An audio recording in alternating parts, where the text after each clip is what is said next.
えねえ、今日はゲストにオラキオさどうんがもオラキオです。ワースタの好きなところは顔です。いや前回ワースター語りすぎて時間足りなかったから負けで始めてる。せーの、ワースタのニャンフルラジオ。改めまして私たちイーザールドスタンダードワースタの広川七瀬です。風間リリカです。はい、ということで ABC ラジオからお届けするポッドキャスト番組ワンスタのニャンダフルラジオ、今週も始まりました。はーい。顔気になっちゃってごめんなさい。顔一周回って顔かな。あ、すみません。まだ負けていくので、この番組は私たちが最近の出来事についてわちゃわちゃトークしたり、さまざまな企画コーナーにチャレンジしたりするラジオプログラムです。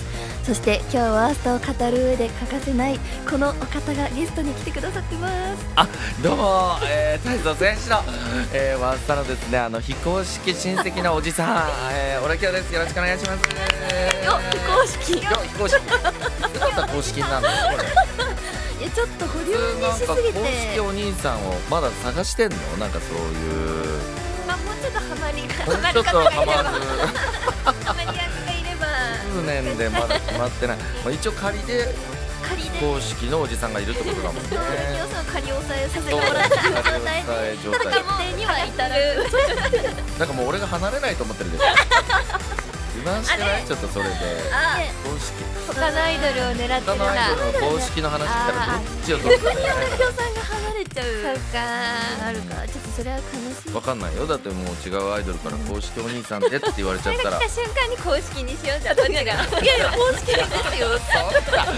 それはいろいろ争いを生むよ。なんかということで久しぶりにオラキオさんに来ていただいてるんですけど、なんかこのラジオがリニューアルしてから初めてあ、そう来ていただくので、ちょっと本当にその今前回出ていただいた時よりも本当に押せないというか。押せない嘘でしょ。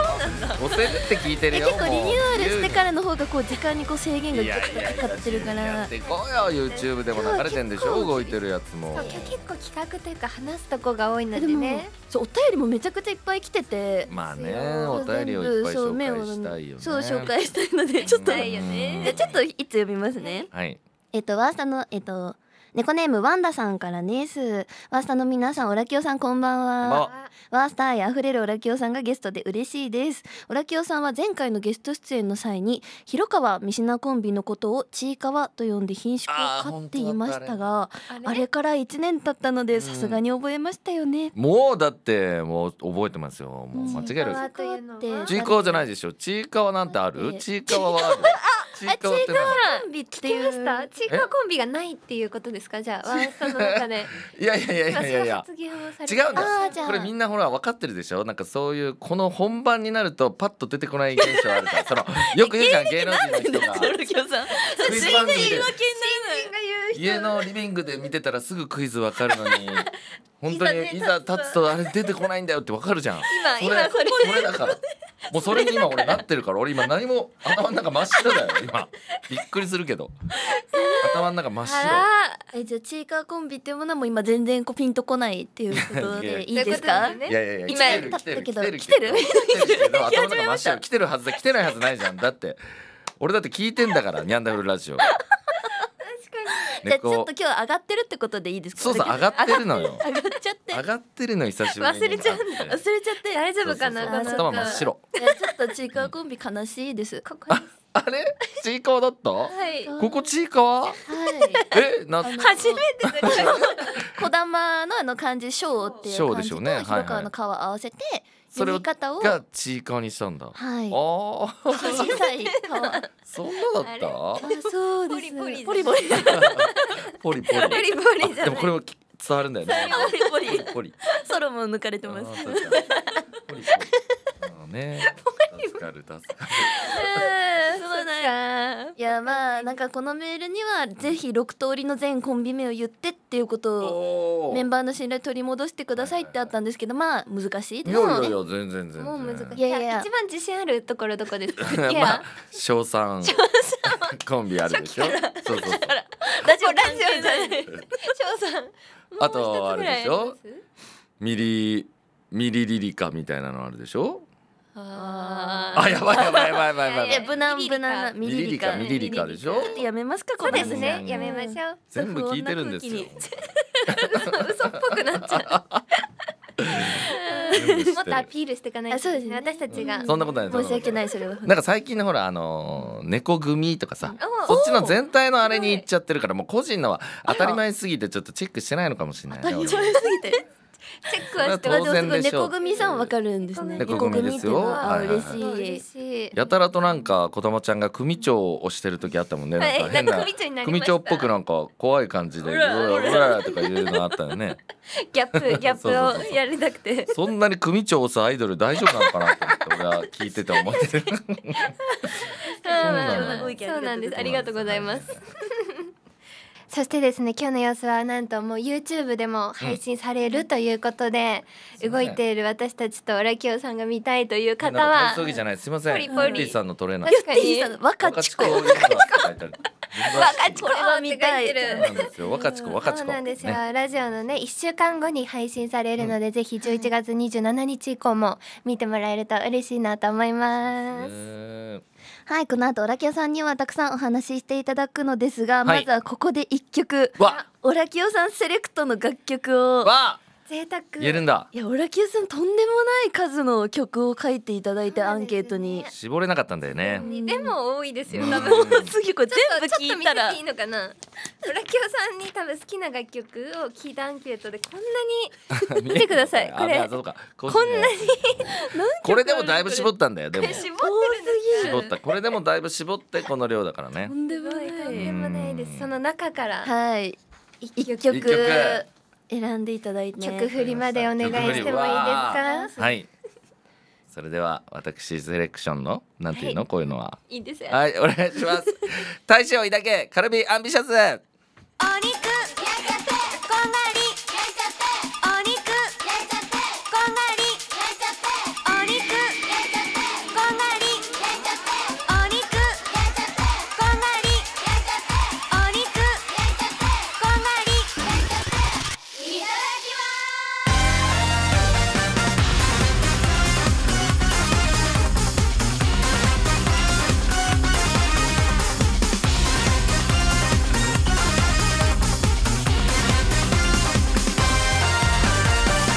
今度のデートは肉の日だって、おしゃれな服がないかもだって、緊張するけど弱音は吐くまい。腹ペコアイドルちゃんは黒毛和牛の夢を見る。あなたがいればそれでいい。もうギュッとして、どうするレモンあっさりでいいもん、短所も可愛いでしょでしょでしょ、たっぷり愛情タレつけて On the rice On my life白米はうまい、食べ放題。お肉食べたい、君と食べたい、ゆきゆき私よどんとゆけ、ひっくり返す手の手触れたい、お肉食べたい君と、ボイミートガンロース焼いちゃって、熱々にハラミ焼いちゃって、お会計まさかお金が足りない、最初いだけカルビアンビシャス。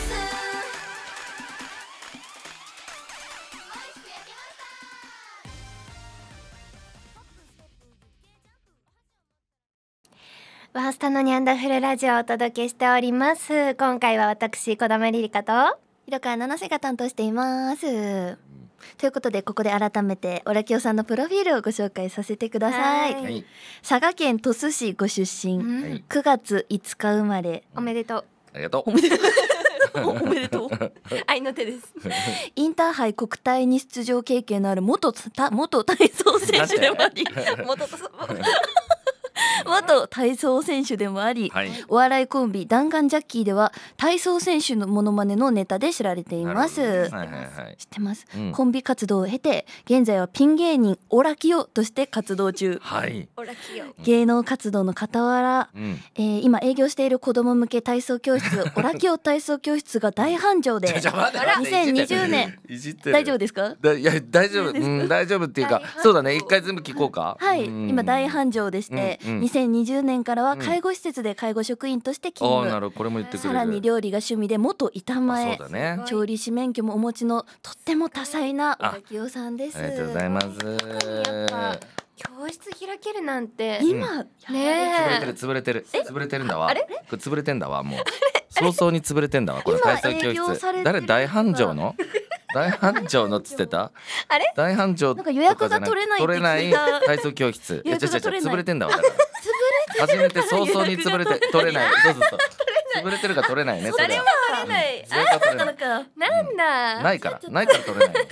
潰れてるから。すいません、変なの言っちゃって。予約取れないって聞いたから多分大繁盛なんだと思って入れちゃいました。潰れた。ごめん。潰れてっから予約取れないんだ。ないから電話繋がんないんだ。ページもないなと思って。そう。あ、ごめんなさい、それは。畳んだんだわ。もうみんなが知らない間に始めて、知らない間に畳んだんだわ。それをプロフィールに入れちゃったんだ。言っちゃうの？これ。すいません。でも体操教室の経験が終わりという。そうだね。いい経験だったね、やっぱり。全て財産だと思う。やっぱりなんかこう簡単な気持ちで体操教室やるもんじゃねえなっていうね、やっぱ。いけんだろうと思ってやったら全然ダメだったね。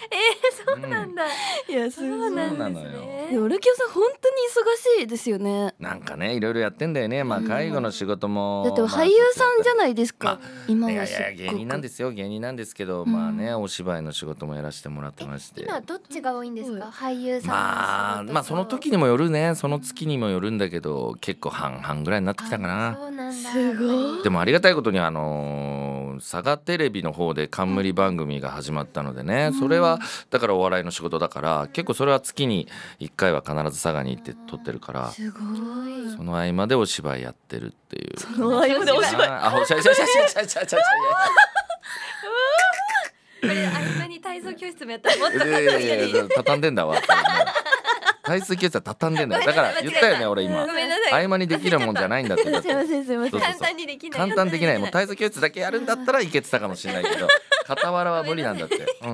すいません、本当に。とんでもない。でも私たちと浦清さんの出会いは2017年ということなので、もう8年？もう8年経つか。でも10年経たないんだ。でもまあそんなもんか。ワースタが10年だもんね。私たちそうですね、なったばっかりなので。いやもう全然覚えてるよ。天井が低いスタジオで初めて呼ばれて。めちゃくちゃ覚えてます。だから児玉ちゃんいなかったよね、最初。熱出して見てました。誰だろうこの方と思って。着物で来てくれてね。なんかそうだったね。スタスタってあって、それはだいたい正月は着物だったもんね。初詣で行ったりしたもんね。なんか神社に雨降ってる中とか。確かに。なんか季節の行事とかも結構ちゃんとやる番組でしたよね。夏っぽいこととか。スタの時から8年か。なるほどね。8年はだいぶ女の子も変わるし、まあ世の中も変わるね。8年は。私たちもだって学生じゃなくなってるっていうのが一番大きい変化だし。ルカちゃんで15歳とかだったもんね。で15ですぐ16になってみたいな感じだった。あって3月で16になるみたいな。よく覚えてますね、そんな。そうでもそうだよね。多分早生まれっていうか3月でしょ。そっか。そうもう約9年になるということね。そうですね。そうでもなんかそのニコニコ生放送のワースタのスタコラスタだったのか当時。ワースタのスタが。絶対違うよ。ワースタのスタンダードスタジオだよね。やっぱそうですよね。そうスタコラスタは俺たちが立ち上げたライブの名前だよ。ライブの名前か。スタ復活させてくださいっつって、確かにスタになるやつを考えようっつって。最終的にスタコラスタ確かにパロディーだこれは。パロディーじゃないよ。新番組は偽物。違うよ、偽物じゃないよ。新企画っていうか進化系だから。進化系。だからスタンダードスタジオから多分またスタートなんとかスター。もう一つありました。スタートオブスターロードオブスタート。そうだね、スターロードオブスタートだ。それでスタスタになって、で3つ目がスタコラスタスタで、でも全部偽物が出てきた。偽物じゃないんだよ。スタ正当な、だってみんなでやったんだから、あのチームで。確かにチームでやった。それこそ根本さんとか岡さんやったんだから。名前です。本当の裏方のスタッフさんの名前。小田地とかいたんだから。懐かしい。でも全員見たほぼ全員主要なスタッフさんがだいぶ出てきちゃった。頑張ってんだよね、それぞれ。でもその番組が終わってもこうして一緒にお仕事できる機会があって、でもラキオさんが何よりこうワースター愛をずっと変わらず本当にすごい。俺は変わらずさ愛してるのにさ全然非公式のままでさ親戚のおじさんとか言って仮押さえ状態でさ全然その答えないタイプのあれなんだよね。あそれも答えない愛答えない愛とかあんのまあそうか一方通行そうなんだよね。俺も求めちゃダメなんだよねやっぱり。求めもう公式になった瞬間手抜くかもしれないじゃないですか。見返りを求めちゃいけないし求愛されてる方がこちらとしてはこう嬉しい気持ちで、俺もやっぱり仮だから頑張んなきゃってなるからねもっと公式になれるように頑張ろうってなるけどそれがなくなった瞬間油断になるかもしれないもんね。確かにね寂しいね。ずっと仮でちょっと申し訳ないんですけどそうですね。確かに思い出いっぱいありますね。前かまあ思い出は後でもねいっぱい振り返ると思うんですけどいやでも何よりこれからのこのあるじゃないですか浦清さんが猫耳村の話ね。それを今日したかったんですよ。嬉しいよ。俺はずっとトークライブやりたくてねワースタとね。でほらあれはあれでよかったのよ。このラジオもいっぱい企画があったりしてスタスタもめちゃくちゃこう企画が盛りだくさんだったんだけど俺はなんかあえてそういう枠を決めないでダラダラ好きなこと喋るみたいなのをワースタとやりたかったんだけどでもなかなかそのタイミングなかったんだけどワースタも10年を迎えねもう巷では平場のワースタなんて言われるようになってなんかもうフリートークでいいんじゃないかっていうところでそっかステップアップしたものだったんだ。俺はそうですよ。もう出会った頃のワースタちゃんでフリートークになってたらもう多分無理だったと思いますよ言っても。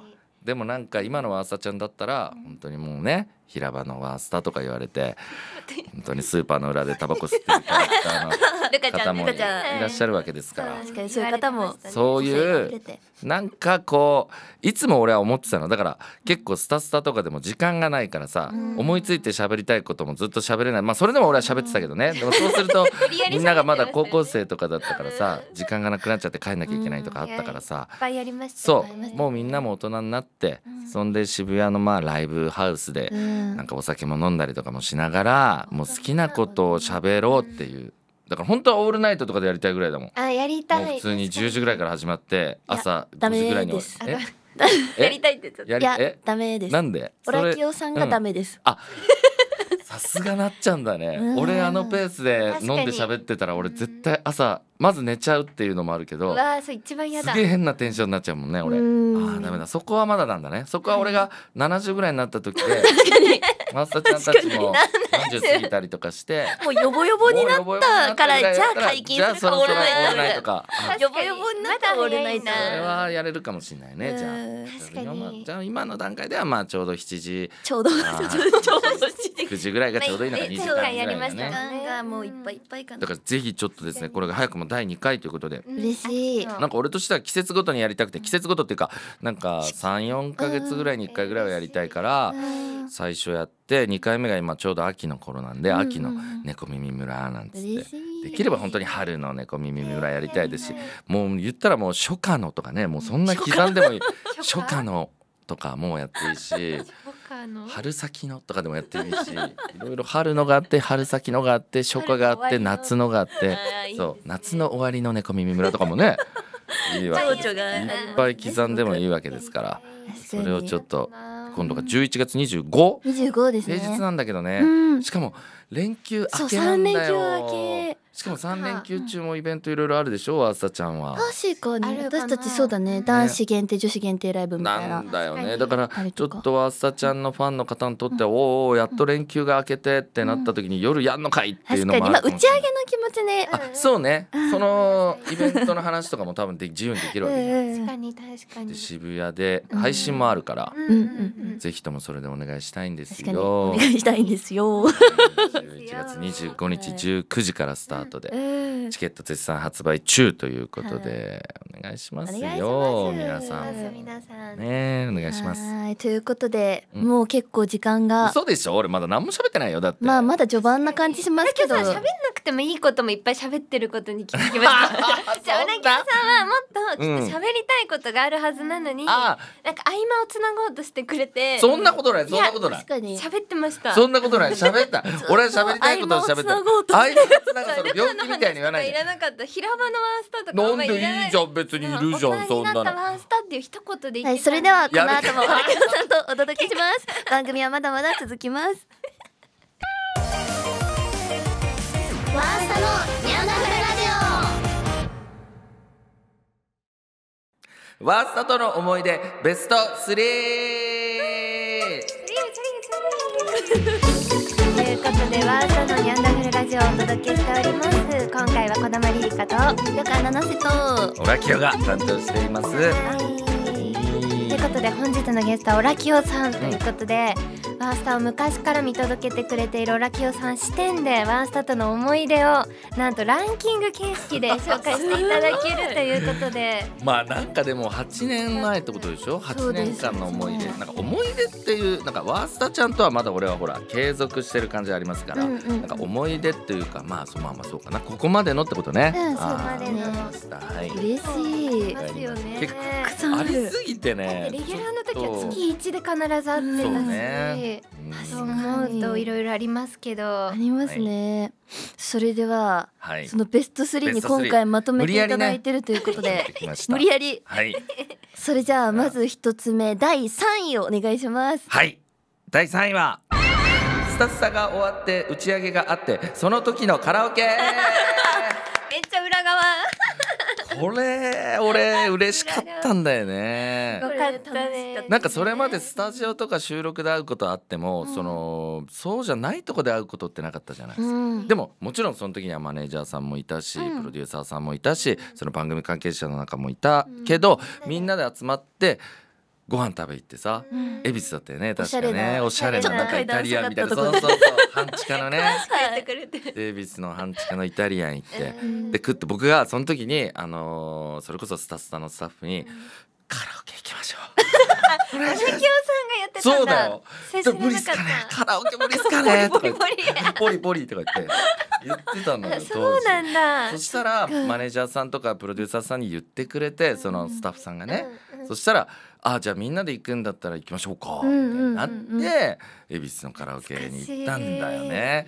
そしたらもう俺が好きな楽曲とかをもうワースタの曲を歌うわけですよね、わざとわざとでみんなにも歌って、みんなにも歌ってと言えない、そんなプロのね方にそのそういうことだったんだ。まあ芸人とかもそうじゃない、ちょっとなんかネタやってよとか簡単に言えないですよ。はい、だからみんなにねじゃあ歌ってよとか言えないから、あえて僕がまず歌って、もう何全然歌えてないじゃん本人登場みたいな感じで俺はやりたかったから歌ってたのよ。そしたらほら好きな人とかいますかっていうね、なっちゃんとルカちゃんが2人で歌ってる曲があるわけじゃないですか。でそれを僕が歌い出したらその後から2人で歌うところからなっちゃんが入ってきてうわーっつって歌いながらうわーって言ってましたなっちゃん入ってきたなんつっていやあれは本当に楽しかったね。あれは本当に楽しかった。で藤田とかも行ってさ、藤田が突っ込んでくれたりとかしてさ、ずっとうるさかったですもんね。ずっとうるさかった。もう俺がうるさかったね。藤田がずっとうわキモキモってずっと言いながら、隣で気持ち悪いってずっと言いながら、キモうわキモとか言いながらね。いろんなバリエーションの肝を。もうあれは本当に楽しかった。でも寂しかったんだよ、スタッがそうなんですよね。一応終わる打ち上げだった。結果を言うとそこからまた復活はしたんだけど、でも初めて終わってでスタッの最終回も結構ね、もうあれも俺悔やんでて一個、俺みんなにさ卒業証書の分をね、スタッフさんに考えてくれって言われたから全部自分で考えて卒業証書配ったんだよね、一人一人で。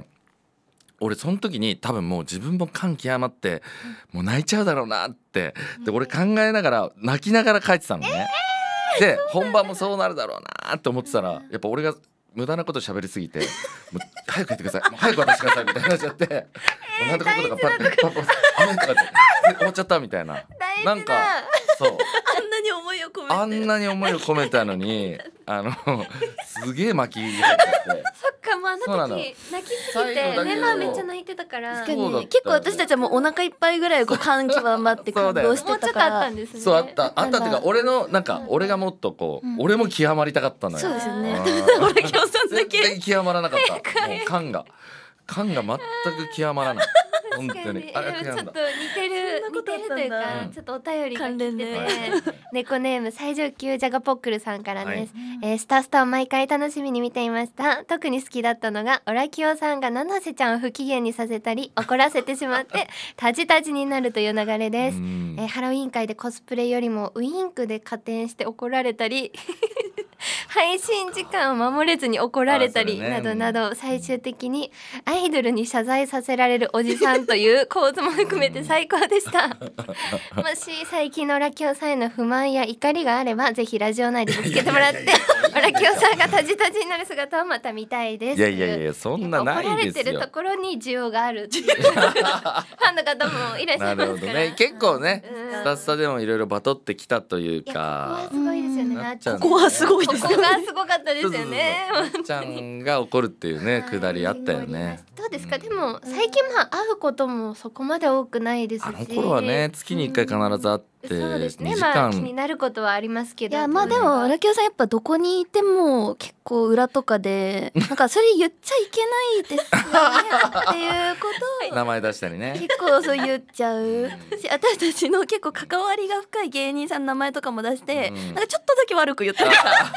よくないそれちょっとよくない悔しいんだろうね。なんだろうね。まあ今日もほら収録だって聞いてるからさ、まあとりあえず言っちゃえば後で切ってもらえるかなみたいなのは甘えですね。甘えもあるよね。だから生放送怖いもんね。もう最近もう俺も年取って48だからさ、なんかもう言っちゃいけないことといいことのあれが分かんなくなってくる。だからそれで言うとこの間の猫耳村の時も私的には結構際どいというか、まあもう際どさをこうオーバー超えてしまってる発言も、まあ3個ぐらい見受けられたかなって思って猫耳村はほら生放送見て、まあねでも配信は生配信だもんね。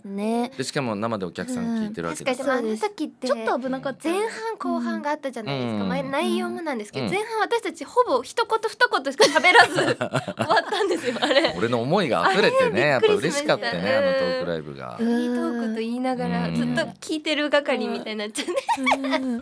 あれはね、キラキラホログラムのサビの部分の話になったの覚えてるのかな、オラキオさんは。キラートチャンス。そうです。キラキラホログラムのそのサビのところでなんかルカちゃんだけ歌い終わった後みんなのこのに間に合ってないみたいな藤田が提案したやつね。そう間に合ってないみたいな流れとかも多分藤田さんもこう乗ってきちゃってどんどんオラキオさんがいろいろ言い過ぎるがゆえ。待ってよ。藤田のやっぱ藤田さんの発言も加速させてしまってるみたいな。8年前からそのオラキオさんの姿を見てるからもう麻痺しちゃって助長されて。藤田さん多分止める側だったと思うんですよ。確かにね。オラキオさんそれはあかん、それはあかん、言い過ぎやって言ってくれてたはずなのに自分で言う側になっちゃった。だからほら新しいメンバーが入ったじゃない。パナっていうさ芸人、インコすごい飼ってる芸人とインコは一匹なんだけどインコすごい飼ってないか。インコは言い過ぎてます今もまた。インコの寿命30年なんだよ。知ってた？パナ30で飼ってるから60まで生きるんだからインコって。楽屋で言ってました。あごめんなさい、楽屋すごい話だよね。渋谷で聞きました。そうだよ、足場言ってたよね。インコ30年生きるんだよ。すごくない？俺びっくりして。オラキオさんいいんですか？それに時間使っていいですか？そうだ、これがいけないのが。であとケビンってね、俺の後輩でダンスができる。ケビンに関しては本当にワースタまだあんまり知らない感じなんだよね。だから2人が入ったことにより藤田が伸び伸びしだしたんですよ。今までは2人だったから俺が余計なこと言うと藤田が止めてたんだけど、これをパナが止めてくれたりケビンが止めてくれたりする可能性があるというところで確かにまだ可能性上。でもパナのハマり具合ったらないよ。すごいマジで本当に嬉しい。結構曲とかも聴いてて、今度の猫民村でも本当にちょっとまああんま言えないんだけど、ちょっとメンバーの前で僕やりたいことあるんですよって言ってたよ。いいんですか？そこまで言ってもいい？これダメなんだろうかな。いや私たちが知っちゃったから。まあ全然嬉しい。でんでんって何？でんでんさん、俳優のでんでんさんね。全然聞かなかったことにもできました。俳優のでんでんさんはもともと芸人だから。美味しい。オラキオさん。じゃあもう第3位終わります。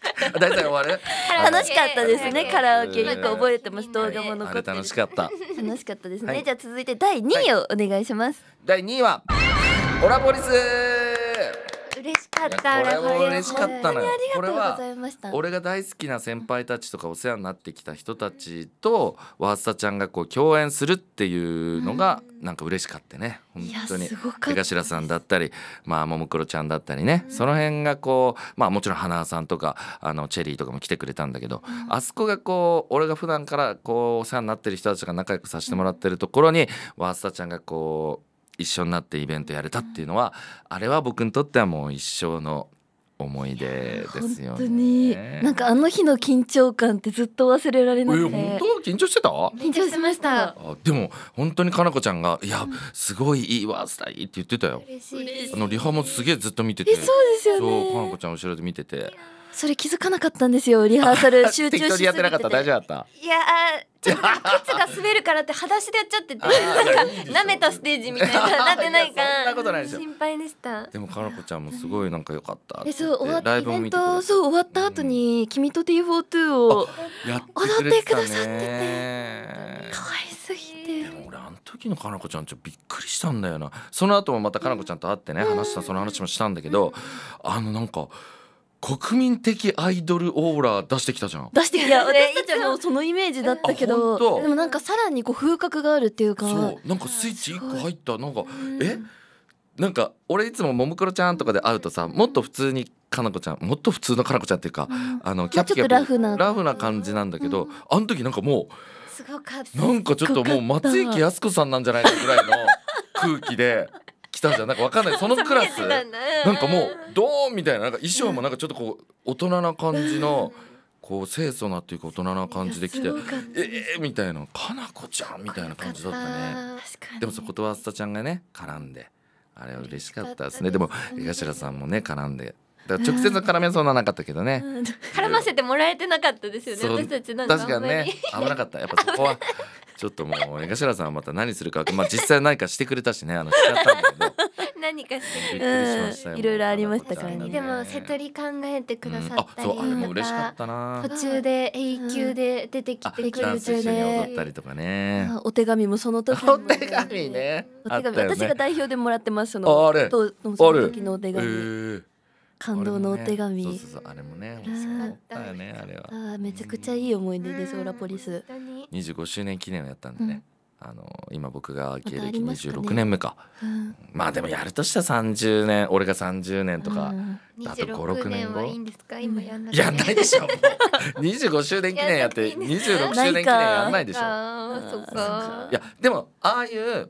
自分主催のイベントはやりたいなと思うよね。だからまた江頭さんとか出てもらって、ワースタが出てももクロちゃん今度は全部出てさ、なんかちょっとでかいわかんないけどさ豊洲ピットとかでさすごいワースタもライブやっすごいてももクロちゃんもライブやって江頭さんもなんか歌ってもらってとかわかんないけど、あの時はなんかジョイポリスだったからできること結構限られてたんだけど、なんか自分のプロデュースでああいうちょっと大きいイベント、自分の周りのなんかそういう人たちを集めてやってもらう、本当はね僕ねセックスマシンガンズさんとかとも仲良くさせてもらってて、マシンガンズさんとかもやってほしかったんだけど、でもマシンガンズさんってなるとねバンドがやっぱジョイポリスダメだったのよ。そっか。そうだからそういうのでちょっとできなかったことも多かったので、うんあの時も結構時間が足んなくて削った企画とかもあったからそうですね。ちょっとまたその僕のなんか25周年とかそういう周年じゃなくてやってみたいね、プロデュースオラキオプロデュースいやオラキオさんでしかできないできないなんかねラインナップでやってみたいよね。ラインナップが本当にオラキオさんって感じで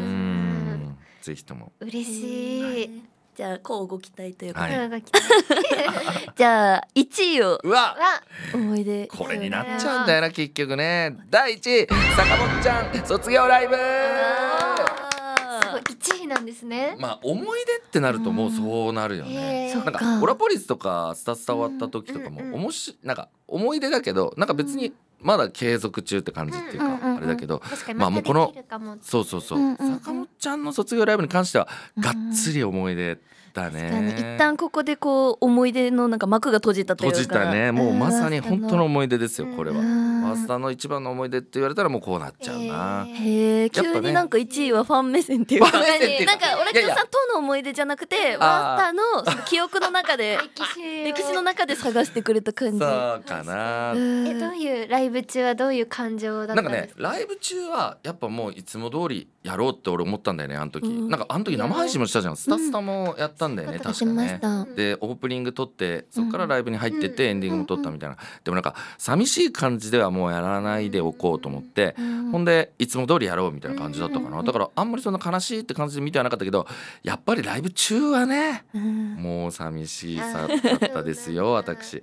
でも俺一番はさ覚えてんだけどさ、スタスタでその発表するとか、あと自分がこの最後にスタスタのスケジュール、ワースタのスケジュールを発表するんだけど、そこに坂本ちゃんの卒業ライブの告知が入ってのを読んでる時に俺もう泣いちゃって俺もうこれ読んでる自分が寂しくなっちゃって、そこが一番寂しさのピークだったかもしれない。そっか、そこに至るまでか。結構期間もあったじゃん、半年後とかだったから、それはもう一生懸命一個一個なんか明るくっていうか楽しんでやろうみたいな感じになったけど、で坂本ちゃんの卒業しますって聞いて、って俺も思ってなかったからまあそうですよね。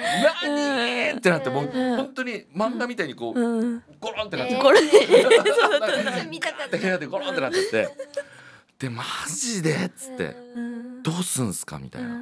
なんかワースタってさ、まあももクロちゃんもそうだったけど、なんかオリジナルメンバーで別に2期生があって3期生があるとかでもないし、最初の5人で始まってもうそのまま5人で行くもんだと思ってたし、なんか新メンバー入れたりとか新しい若い子が入るとかそういうのもなかったじゃない。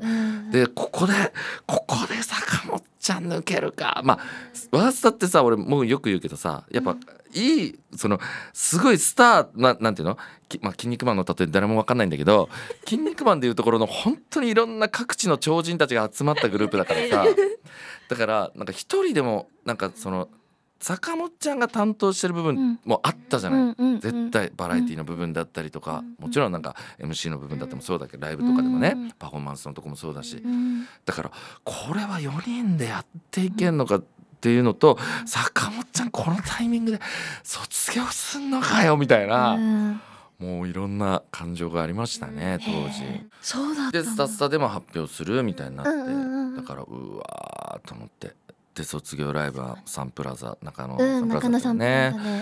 でもなんかそれが来るだからカウントダウンっていうかね、もうこの日をもって卒業するっていうのを先に言ってたから、それに向けての半年間ぐらいはやっぱなんかちょっと変な感じだったとか、ちょっとあれだったね、ふわふわしてたかもしれないですね。なんかちょうどコロナ禍だったのもあって、なんかこう言う場所を私たちもどこで言うべきかなみたいなのがあって、この番組ならいいよねっていうのをメンバーで話してっていうのがあったから、そう思うと本当にスタスタってめちゃくちゃ歴史詰まってるなって。そうよね。全部の坂本ちゃんが言ってたもんね、スタスタで。私でもそれの発表の前に普通の企画もやったじゃないですか。確かに全然記憶ないカードゲームみたいなやった。あの時もそわそわしすぎて、そうだよね、意識ないままみたいなあの記憶がありすぎて。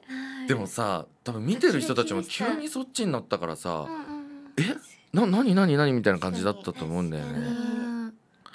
でもその日だな、その時に俺はスケジュール読みながら泣いちゃったっていうか泣きそうになっちゃったんだよ。懐かしい本当に。4人乗ってどれくらい経つ？もう3-4年4年ぐらい経つのかいやもう分かんないな。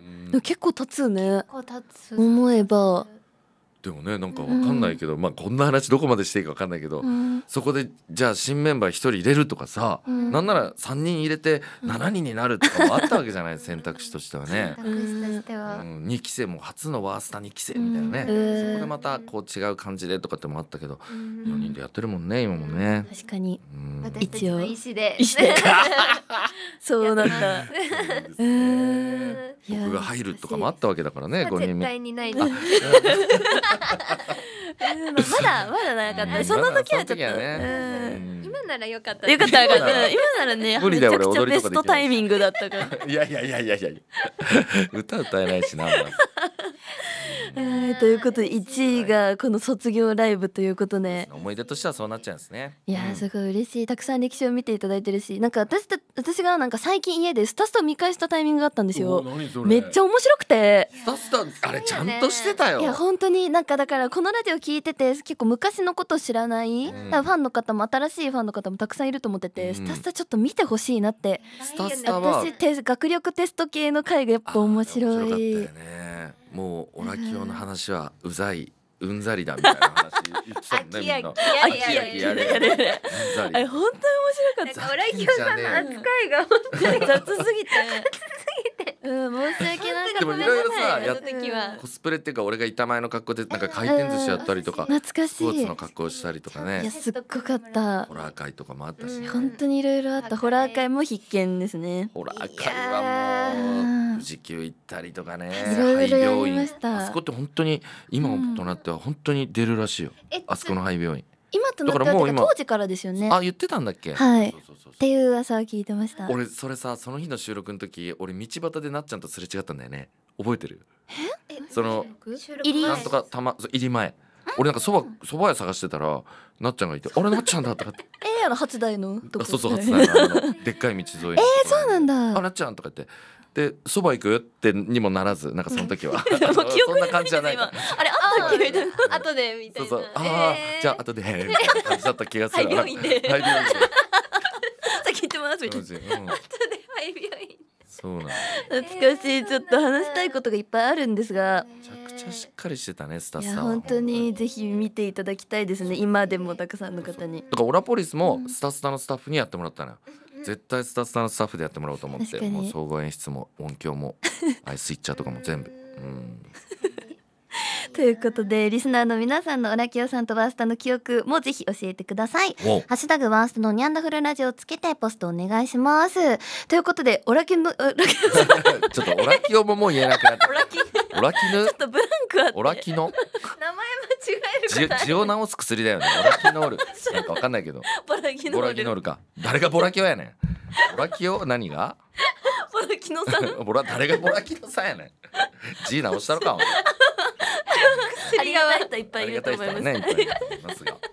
最後なのにオラキオさんの出演がここまでということに。そうなの？そう、私がびっくりした。エンディングいないんだと思ってびっくりして、そしたらボラキノさんすいません、オラキオさん今週ここまでとなりますが、はい、来週またお付き合いいただくということで、またよろしくお願いします。この後はエンディングです。ワースタのニャンダフルラジということでエンディングとなります。もう笑った余韻がオラキオさんがお帰りになられましたけども、ということで番組では皆さんからのお便りを募集しております。お便りを読んだ方には番組オリジナルステッカーをプレゼントします。欲しい方はラジオネームの他に住所、郵便番号と本名もお忘れなく、メッセージの宛先はワースタ@abc1008.com、 そして番組公式 X のアカウントもぜひチェックとフォローお願いいたします。ワースタ_ABC WASUTA_ABC です。ここでワースタからのお知らせです。ワースタ全国ツアー2025-2026ワースタメイド開催中です。はい、たくさん楽しい楽曲セットリストでお待ちしているのでぜひ皆さんお越しください。そしてオラキオさん主催のイベント、冒頭でもちょっとお話ししましたが、秋の猫耳村にワースタ出演させていただきます。11月25日火曜日ロフト9渋谷にて行います。チケット絶賛発売中です。今日全然話足りてないと思うので、私たちも全然話足りないし、この日ぜひ皆さんなんかお酒飲んだりとかもね、ご飯食べたりとかしながら見れる楽しいイベントなので、ぜひ気軽にお越しいただけたらなと思います。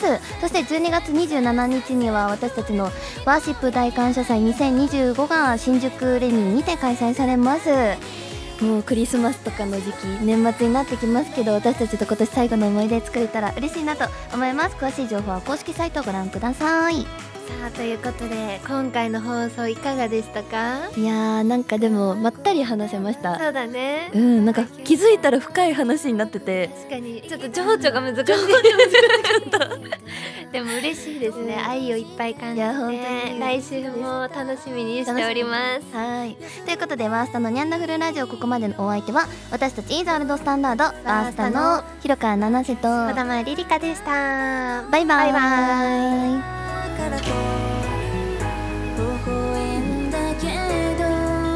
ちなみにリリカがオラキオさんに今買ってほしいものは？ワースタがいつでも使えるスタジオが欲しいな。